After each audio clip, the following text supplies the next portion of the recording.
Hi, and welcome back to the Referral Machine. This is session 5, and today we'll be focusing on the last 2 stages of the Referral Machine cycle, and that's helping others help you and responding to introductions. So this is where we'll start here. Up to this point, we have now met with people in your network and to reestablish a different opinion, a different lens through which you want them to see an introduction, and you will actually have demonstrated a 5% behavior. So now you're a very special person. Now what's going to happen, as we've talked about, some people will identify themselves as a reciprocator and saying that, oh my God, this was great. What is it I can do for you? Now it'll happen sometimes after the first introduction. Sometimes it happens during the first meeting. Sometimes it takes all 3 of them. But it turns out that all 3 of the introductions, when you make them over that week period of time, after that 3, they either have it or they don't. Okay, that's the reason for the 3, is to ensure that we now have somebody that has had every opportunity to reveal whether they have the reciprocator gene. Now, for those people who do, they're saying, God, how can I help you? This is what we have to do now, is to ensure that we get as much productivity out of the person now that we've got them to want to help you. So there are a few rules here. So we've already demonstrated by definition, that's why we go first, right? That's one of the foundations of the referral machine, is that we have to demonstrate ahead of time. We have now explained to them this concept of profiles, triggering circumstances, and witnesses, because we kind of did that in our first conversation with them. Now what we're going to do is turn the table, and we're going to suggest, now that they know the concepts, we're going to suggest that this is our market. These are the triggering circumstances that turn a profile into and they've heard a little bit of this in the 30-second commercial and didn't realize it, but it'll be very consistent with that, right? These are the triggers, and these are great connections, and there'll be job descriptions, and you'll be very clear about that. Now, that's the first step of making sure that you're not getting connected to people you don't want to be connected to. Again, when that happens, that's, really it's your fault, right? You weren't very clear about this. Now, you've already demonstrated the method of introduction as well, and as part of the reciprocity behavior, people tend to start with what you did for them. So you want to tell them, listen, just make it easy for yourself. Just use the same format that I did. They're saying, well, won't they see it's kind of a boilerplate thing? No, of course they'll see it's a boilerplate. That's fine. People know that I use that same thing all the time. That's fine. And nobody has a problem with it. Now, the first time person who sees it, that's the only person we care about, and it's really written for that person. So just tell them, don't make it difficult on yourself, just use the same format. One of the concerns is that they're going to be excited about you, they feel so strongly about wanting to help you, that they can't help themselves but to want to somehow sell you. So really you want to have a conversation about that. If they were to modify it, what might that be? And we really got to watch out this idea where they start spending a little time on what you do for a living, particularly if the kind of person they're going to introduce you to might feel that in some remote sense you might think they're a prospect. If it's something that they couldn't possibly be a prospect, and maybe it's not a problem, but it's really not that relevant. That's not what they want. Unless they're going to buy something from you, they don't really care about your products and services. So I question the value here.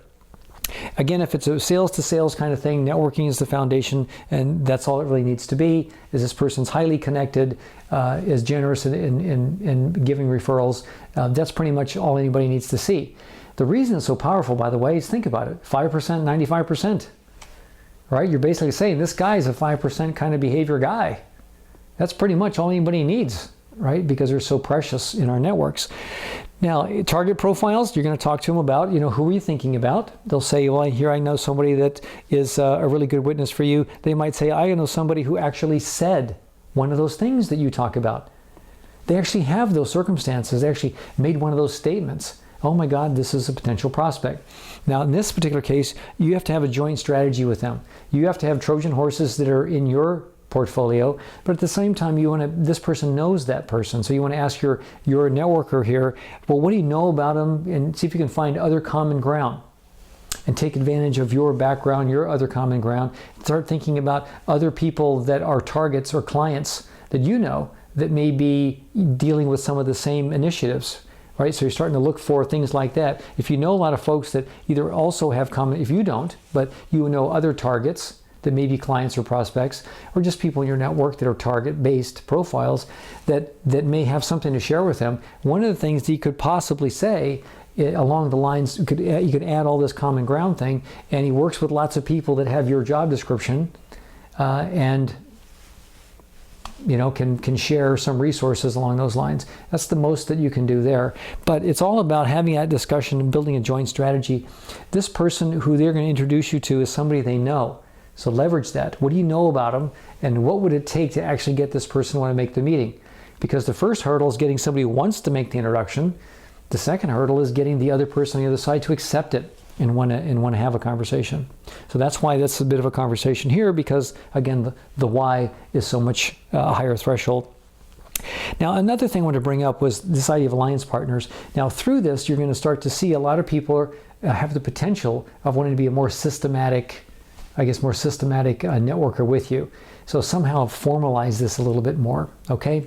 So one of the things would be that we somehow develop Trojan horses for each other that are more systematic. And in some cases, we can actually embed that in either our offerings, or we embed it in our sales conversation with our prospects. If it's something that's very complementary and you've been through this process with them, they really want to somehow get more in bed with you. And so you want to keep your ears and eyes open for that sort of thing as well, and look for how it is that you can share Trojan horses with each other, or that your offerings are so complementary that somehow you can be more formally co-selling each other, and even better if you can embed each other into each other's sales proposition, because they're so supportive, so complementary. Your offerings are so much so. So keep that in mind. That's where a lot of your more formalized alliances that are highly productive will come from. They'll come out of this based on some of that thinking. Now, one of the things that I said that I would show you earlier on was what would an introduction from a Trojan horse look like. All right, so we've already gone through what in our historic sessions about what the normal introduction would be, which is what you're telling your new person, this is what we're going to do. Just use the same one, all right? Now, on the other hand, we talked earlier about a Trojan horse.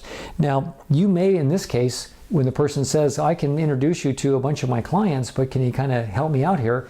You'll say, yeah, I have a Trojan horse. So what I did is just recently I received this in an email from a client who was saying, guess what has been working for me? I happen to have a Trojan horse letter that I've been using. It's been working.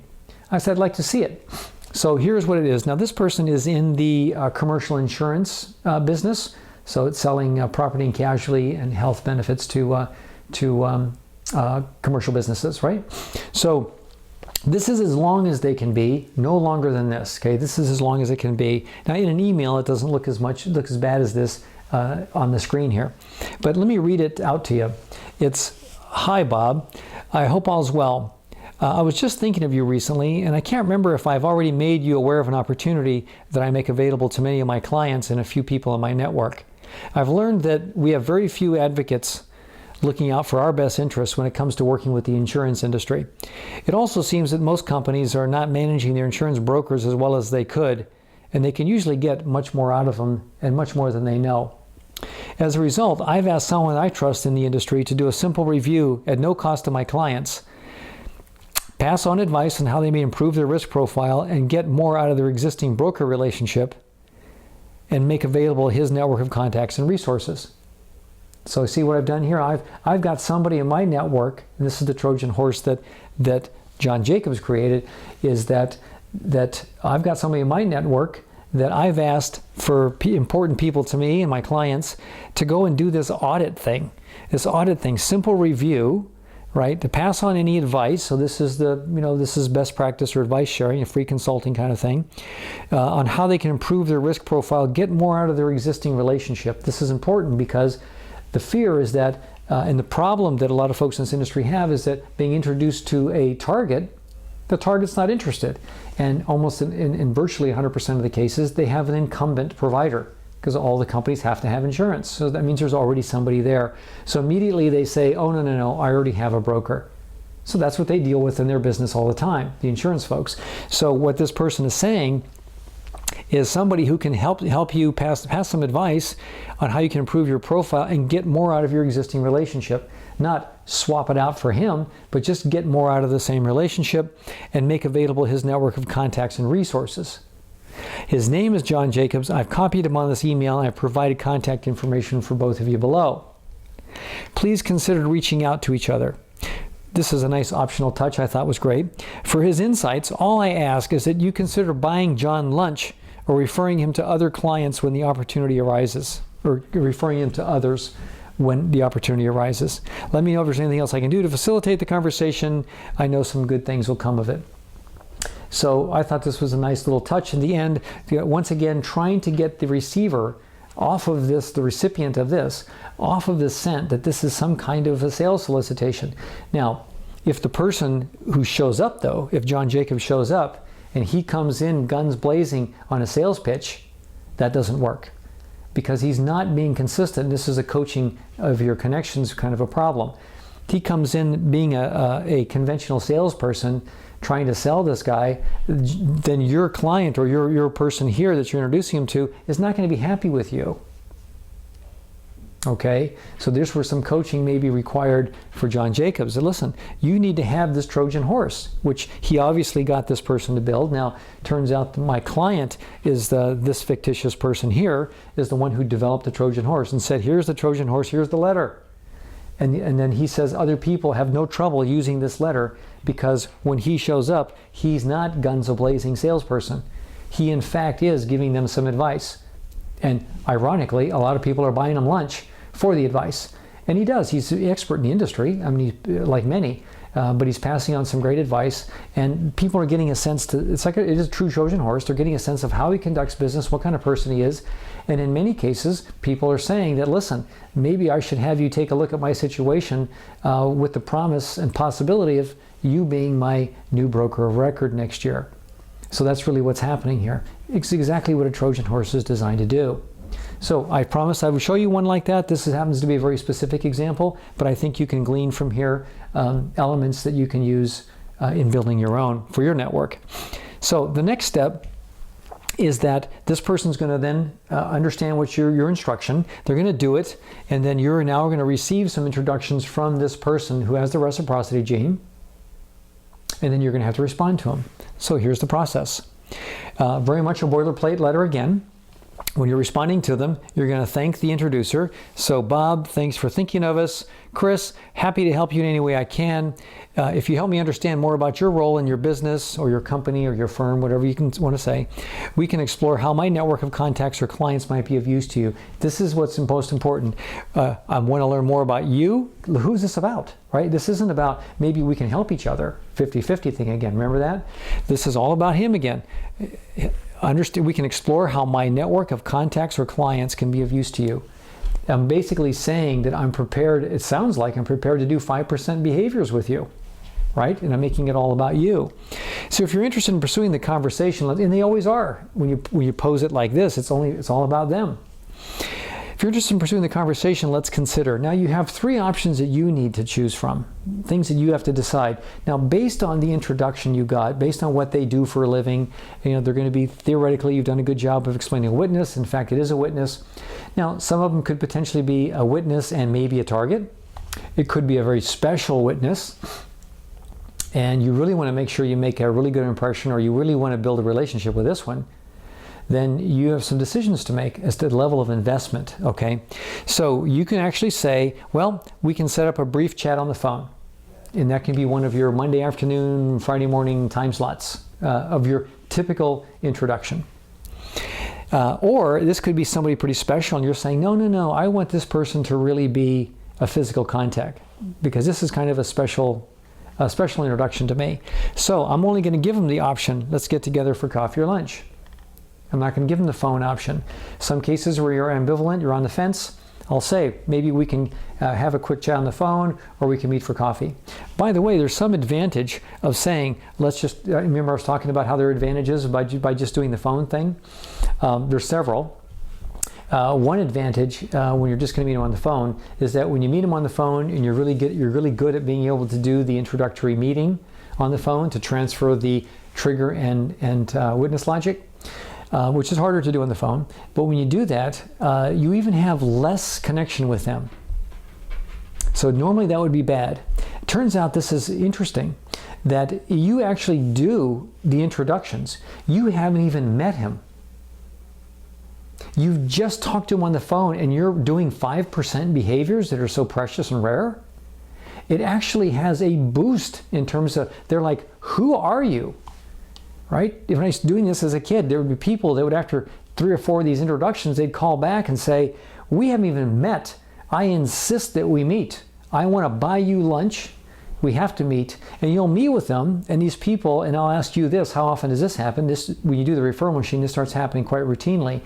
You'll meet somebody for the first time because you've talked to them on the phone and made some introductions. They insist on meeting. When you meet, they slide a sheet of paper or sheets of paper across the table and say, here, I went through the effort to print out all my contacts. I did a dump on my LinkedIn connections. Anybody on that list you want to meet, you let me know. Because they're so overwhelmed by how could you be so magnanimous? You're doing something that's so rare, 5%, and they're good connections, and we haven't even met. We don't even really have a relationship. What kind of human being are you? Okay, so it's pretty amazing how that can work in your favor on the phone. The other thing you want to do is keep this in mind. Who is it that always wants to meet in person?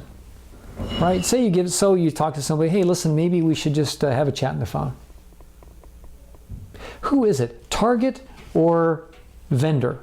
Who always wants to meet in person, and who wants to rather just make this a phone conversation?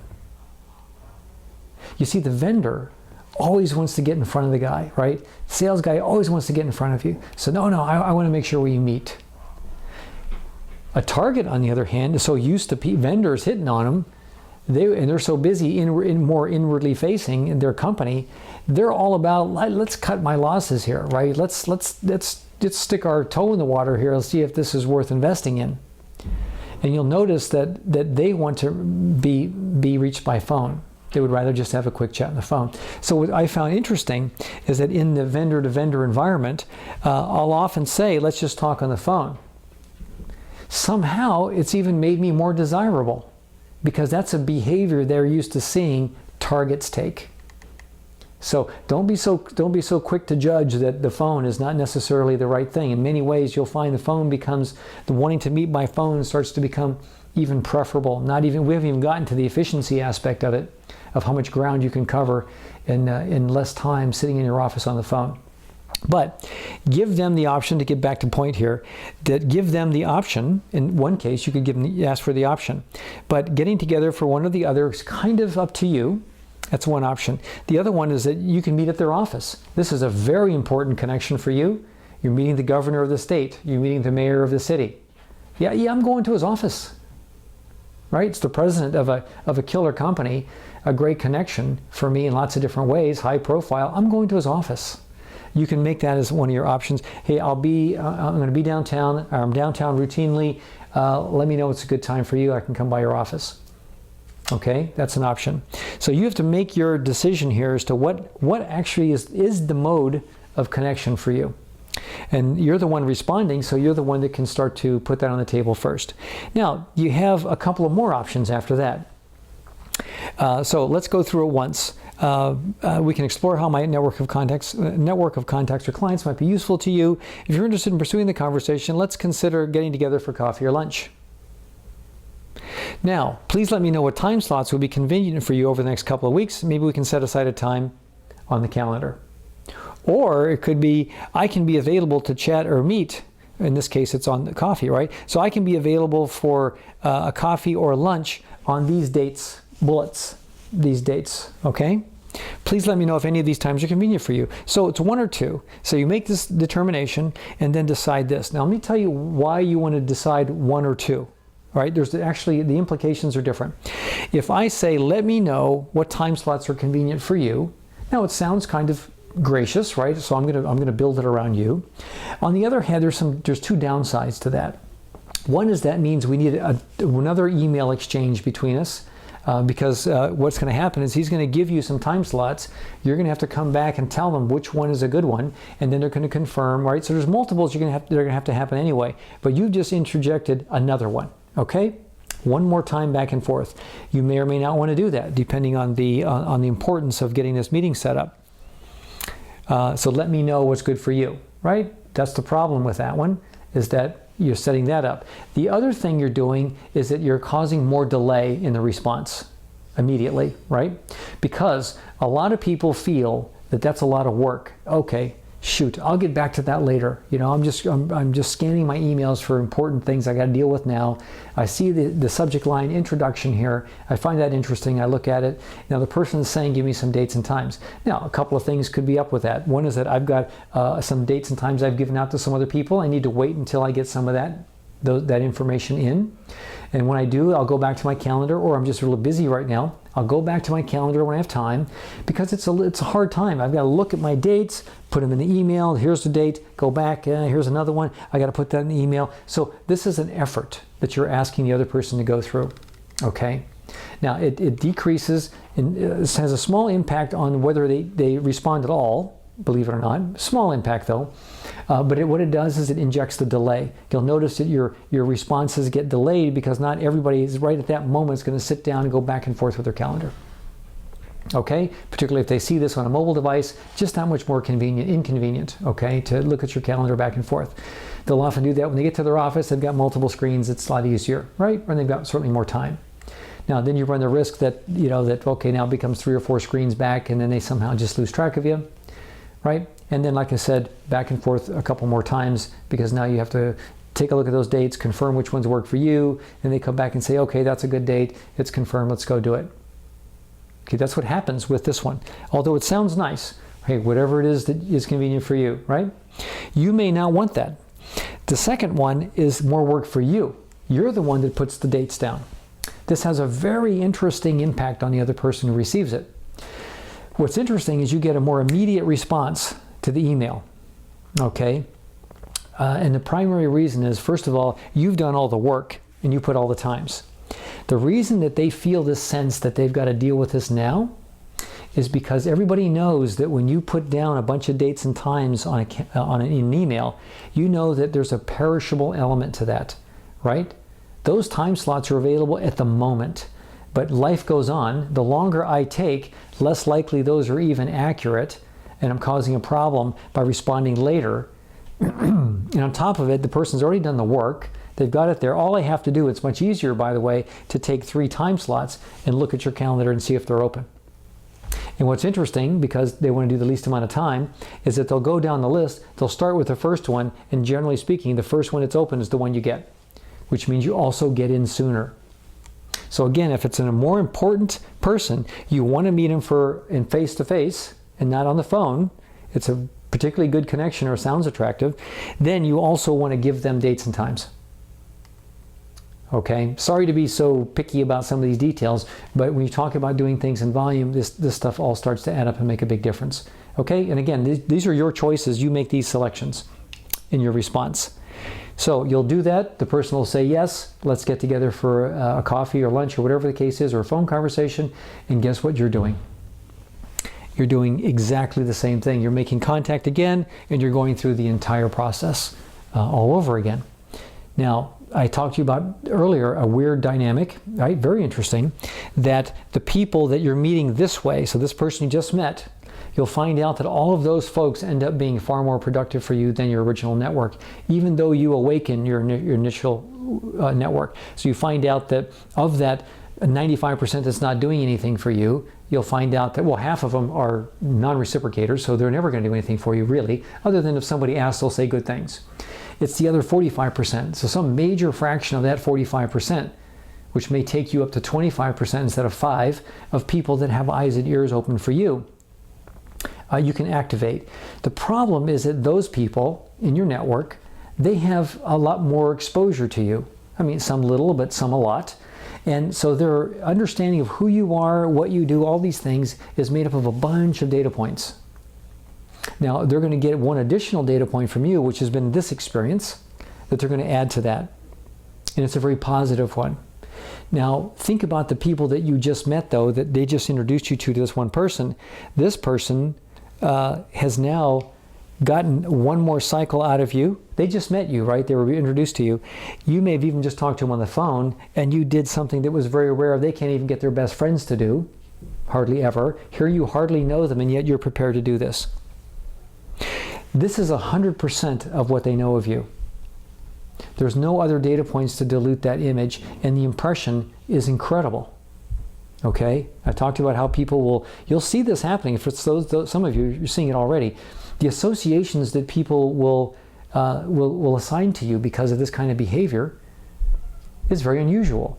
Now, when somebody has this 100% of their understanding of who you are is based on this behavior, they are far more driven, if they're a reciprocator, to want to be associated with you, to want to pay you back, because they're thinking, my God, this is so incredible. We are dynamic, very interesting. But it's important to understand that so that you don't feel that, oh my God, my precious network is the one I have. Actually, when it comes to this, by far your most productive network is the one you're about to have. Okay? Now, here's what's happening. This person who you just met, the original reactivation was from somebody in your network. They finally introduced you to somebody. Now you're going to take this person through this, make introductions. What's happening is this new person you've met goes back to the original person in your network and says, oh, thank you so much for introducing me to Gene. It was great. We only had a chance to talk. I can't wait to meet him. We just talked on the phone, and he introduced me to 3 people this week. Or in many cases, it'll be, he just introduced me to someone just like he said he would, and it's a fantastic contact. Thanks so much for introducing me to Gene. Now, a lot of times they're so excited about it, they didn't wait 3 days later, 2 days later when the second one came. 5 days later, right, the third one comes.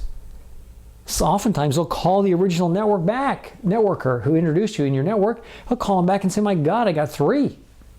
Who is this person? And then even better, I'm going to introduce him, as I said, to people that know how to do this. And so they're going to say, and then he introduced me to these 3 people. They introduced me to all these people. My God, where did you meet all these people? So, but the important point is that the original person in your network is getting feedback from the introduction they made, saying that you're incredible. So what happens, here's a person in your network who's never done anything for you, who made the one introduction, because you made 3 to them, starts to feel, if they're a reciprocator, they're feeling, I still kind of have to do more. And I'm getting positive feedback that says that you're amazing. So, didn't know this about you before because we didn't have this relationship, but I'm glad we do now. That's how they feel. Now, they're going to give you another one. They give you one more. Let's try this. Maybe it was a fluke. Exact same thing happens. Call them back. They say, my God, thank you so much. This is incredible. It's not a fluke. Then they want to give you a third one. And then the person in your network, in many cases, will come to you and say, who else do you want to meet? Here's my LinkedIn printout. I dumped out my Microsoft contacts. Because see, you're safe. Nothing seems to go wrong here. Now, in some cases, you'll have to have a conversation with them about a target. So when they make an introduction to a target, but at that point you have a Trojan horse. You've got a letter that you can show them. This is how we would do it, and so you've got a good response to how else can I help you. That's in your current network. The probability that kind of behavior takes place with somebody that you hardly know, and you do something that they can hardly get the people they know well to do, is even greater. And these people just want to be associated with you. They insist on meeting you. In some cases, you just have to accept. But most importantly, what they want to do is they want to help you. And they're asking you, what can I do? And you're well prepared for that answer based on this program. Okay?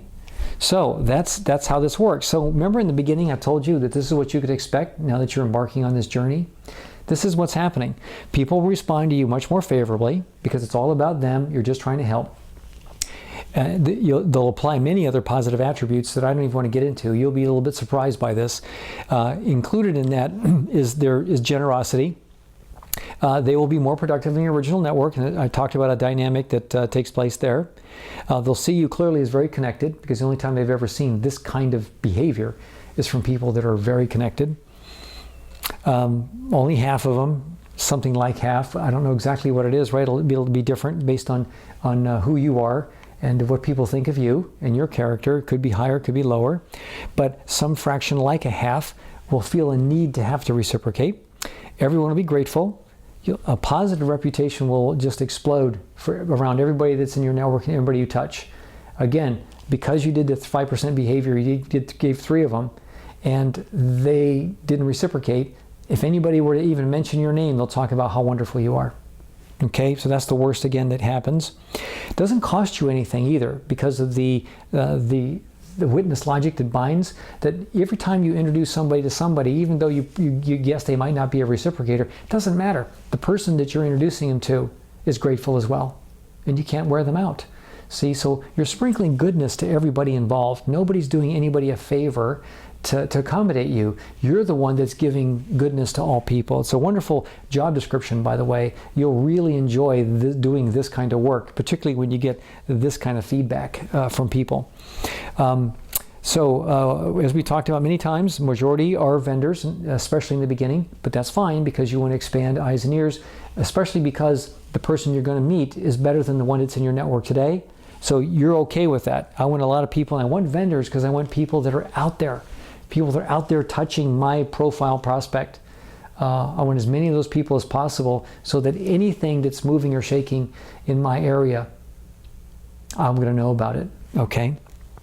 There's a direct relationship with doing introductions and getting introductions. So you keep people, you keep fresh in people's minds, but you don't have to do it very much after a while. You do your 3, you've made a big deal. It's been a big deal for them. They're doing everything they can to try to catch up and to try to show you that they're worthy of that kind of graciousness and generosity, that they're going to try to give you more than that. And then just once a month, if you happen to run into somebody and you send something to them, 6 months later, it seems to reactivate and remind them that, oh, that's right, I've just never done enough for him. And then you get a bunch more of them, right? And then you start thinking about targets. And you start getting introductions into targets more often. So that's an important thing. You can use this from your planning, that it's like a knob or a lever. See, that's the problem with networking. It was always so random. You never knew what was going to come of it. This actually has a direct relationship. You do this, you turn it up, things start to happen. You turn it down, things slow down a bit. But the important thing is it still is a long-term investment. People ultimately never forget about you. Might not be quite as active when you're not talking to them very often, but they're always saying good things about you, far more active, and more importantly, you planted those seeds so that when a prospect is saying something, you'll start to find out your probability or your percentage of introductions over time to prospects starts to grow, because you've built a larger army and they've made some obvious vendor-to-vendor introductions to you. But after that, what prevails are the seeds that you planted, so that when somebody is saying something that is a indicator of triggering circumstances, they still remember. And you start getting a greater percentage of those. So it is an investment in a machine that continues to pay dividends for years. So, so all I can say at this point is get out there and start to do it. It's going to start to overwhelm you in some ways. You'll start to see how many people respond so well to this, and you're going to think, God, this is taking up too much time. So there are a few operational things I want to talk to you about that you should prepare yourself for. First of all, you should be thinking about structured time slots, thinking about isolating. Obviously you can't do that 100% of the time, but for the most part, try to contain this kind of activity to certain hours. It's just more efficient for you, unless your full-time job is just business development. But again, if you're doing other things where you have to do delivery of consulting engagements, whatever you do, billable hours, whatever it may be, then try to be more structured about the time slots just for efficiency purposes. And I've made reference a couple times to things like blocking out Mondays and Friday mornings. And if you do such a thing, you can start considering these kinds of things using scheduling automation. So there's multiple ones out there. One that I was most familiar with recently was Time Trade. But you have to have structured a calendar in order to use these kinds of tools. And what they are is they're a tool that you say that, let's say Monday afternoons, Friday mornings, I'm prepared to take networking calls on the phone. I'll be in my office. So what you do is that you link it to your calendar, and it just looks for those time slots. So you then can send out a link. And this way you don't have to, when you have to go and send somebody an email that says, well, I'm available at these times, you won't have to do that work anymore. You can actually boilerplate it to where it says, so what I'll do is I'll make it easier for you, Mr. Prospect or Mr. Networker.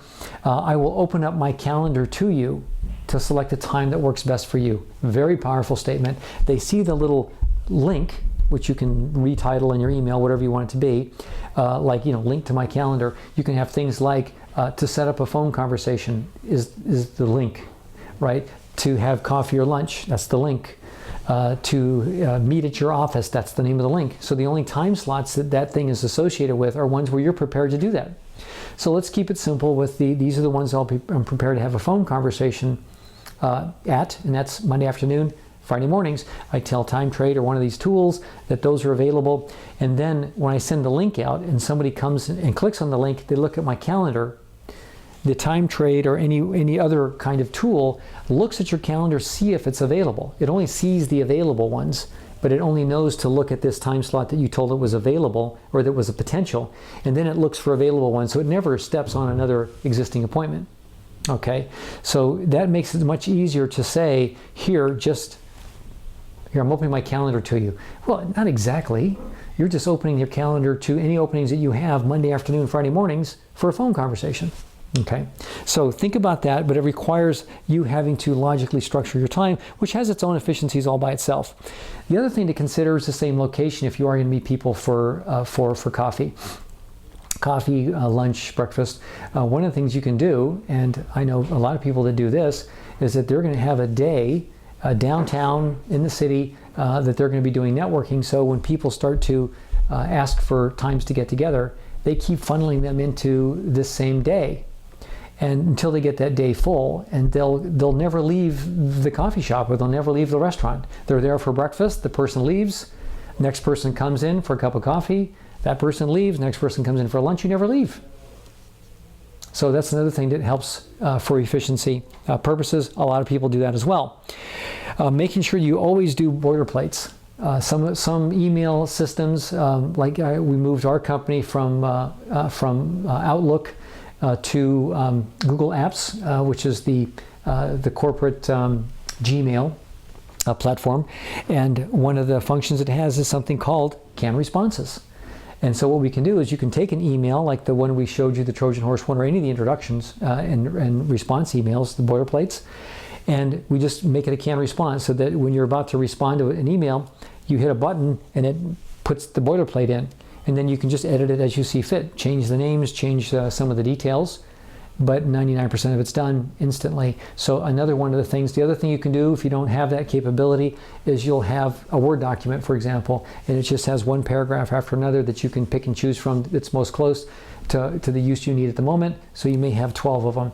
And then you just cut and paste that, change the names. Again, you need to do something like that so that you can be watching your favorite drama or sitcom on TV in the evenings in your jammies. And you can make 10 introductions while you're watching your favorite show, and you're hardly doing anything that's custom. And 99% of it is boilerplate, so you don't have to be thinking too hard. However, the more you do that, keep in mind, you do have to pay attention to what you don't want, and you may do this a couple times in the beginning as a mistake if you're being too cavalier about it, is that you'll find yourself sending an email introduction to somebody or a response, and it's got somebody else's name in it. So be very clever and smart about how it is that you embed names or where you put blanks, even things like pronouns. That if you have he in there and it turns out it's a she, keep that in mind. So be clever about how you write these things in your boilerplate, or at least be very clear about where you're highlighting these things in your boilerplate. Now, another thing that I want to make sure you understand is that because so much of this can happen outside of business hours, like I talk about, you can be watching Jay Leno at night, late, watching The Tonight Show, and you can do some of these intros. The problem with things like conferences or networking events or networking groups is that they want to meet during business hours or adjacent to them, very early in the morning or just afterwards. Just afterwards, I want to be home. Just afterwards, I want to be with my family. At 6 or 7 in the evening having dinner. I don't want to be at this event. At a networking event. So keep in mind, this gives you the flexibility of using a lot of other times, weekend time and that sort of thing, because so much of what you're doing in terms of introductions and responding to them is being done in email. It can be done at any time. So keep in mind and be conscious of this business, non-business time and how are you using it. Another thing is that many people, depending on how quantitative you are, you'll feel a great need in some cases to keep track of things. God, I want to make sure that I remember who introduced who to what and all that kind of stuff. Now, initially you feel a need to do this. It turns out you don't. You just don't need, in practical terms, you just don't. Plus, you're adding a lot of additional administrative overhead to yourself. It turns out you just don't. Now, the worst that can happen is that you go to somebody after you've been doing this for a while, and you say, send them an email saying, I ran into this guy. I think he'd be a great connection for you, like the others, but I can't remember. Do you already know him? Or I can't remember if I've already introduced you. Now, they may already know them, not through you, right? That's one more email that you can send. It could be a boilerplate, right? A canned response. It's just one line. The beauty of it is that you're sending the message, I'm still thinking about you. So I almost look forward to the opportunity to do that. Person comes back and says, yeah, no, I already know him. Or yeah, you introduced me to him last year. It's been a great connection. What's so bad about that? It's actually good. In fact, what will happen is the person will say, that reminds me, I did meet a person that I think you should meet. So for me, it's one of the ways you maintain your network is by letting them, I'm still thinking of you. Now, sometimes they'll say, no, you haven't introduced me or I don't know them. Well, there's your answer. Now you can do a boilerplate introduction for that person. So you just don't have to remember.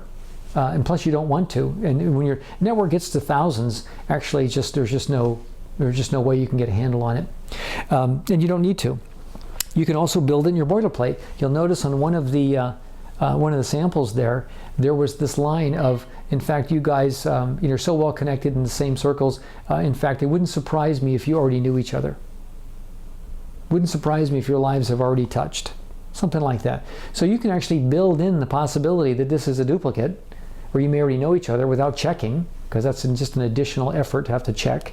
You can just choose to do it that way instead. Just build into boilerplate that it's a possibility. So some people respond back, oh yeah, it turns out we know each other. Turns out I think you may have introduced us last year. Or yeah, we know each other. Or, we knew each other years ago. We haven't talked to each other in a long time. Maybe a reintroduction wouldn't be a bad idea. And sure enough, I'll just do the introduction that way. So that doesn't cause a problem. It's only pretty much upside there as well. And in general, you'll start to find out that as you meet witnesses, it'll trigger another witness because it'll be a common interest. It'll be a common theme. You'll just meet them, and then some person will just come to mind. No need to worry about a database, nothing like that. And you just ask him in the conversation.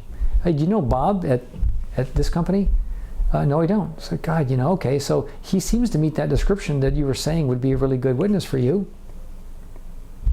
You want to meet him? Would that be good for you? And I'm going to get confirmation. Remember that. You're getting confirmation in that first meeting. Okay, so then it sounds like that would be, if you would like me to, if you think that's good for you, I would do that. You're always sending the message that I'm doing this just for you.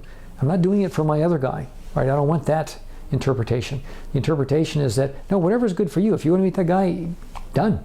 I'll do it. So keep that in mind. That's the message we're constantly sending, right?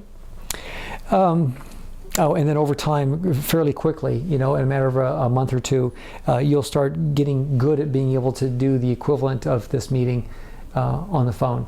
But again, remember, if it's a person that you think is very special, all right, you're not going to do that, right? You make that decision here. It's just that the bulk of folks will end up being that way. So understand what we've done here. Right? We're taking your current network, getting people to think differently, understand what's happened here, getting them to want to help you.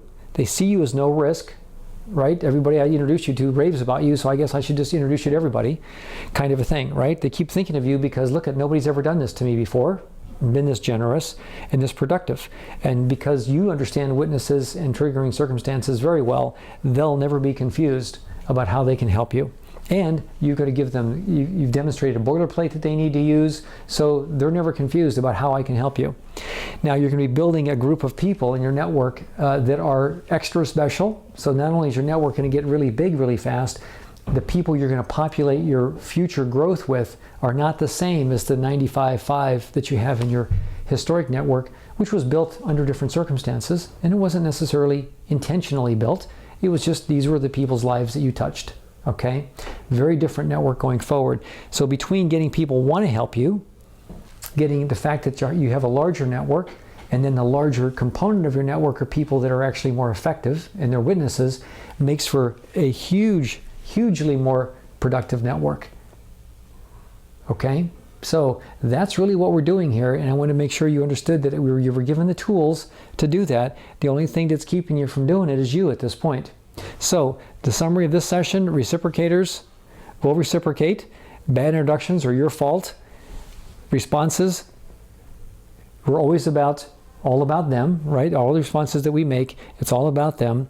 Remember, we can explore whether contacts or clients in my network can be of use to you. You're going to begin the cycle all over again. Your second generation network is better than your first. You're going to be looking for efficiencies. And as always, this is a new mindset that as you get into this, and I'm telling you, it's only a matter of a few times that you try this, you'll start to see the magic. You'll start to see immediately the people responding differently. And what's great is that this actually starts to become the bulk of your new job description, and it's a wonderful place to be. Having people think that you're generous, connected, doing all these things, and they're dying to do something for you, it's a wonderful place to be. So good luck to you. Put this to work for yourself. Create those Trojan horses. Response boilerplate. Try to be more efficient in what you're doing, but just get out there and do it and watch the magic happen. Okay, so good luck to you. I hope I'm seeing you also in the Trust and Influence program where the real money is made. So hopefully I'll see you there in one of the future sessions. So good luck to you. Take care, and thank you so much for being a part of this. Bye-bye.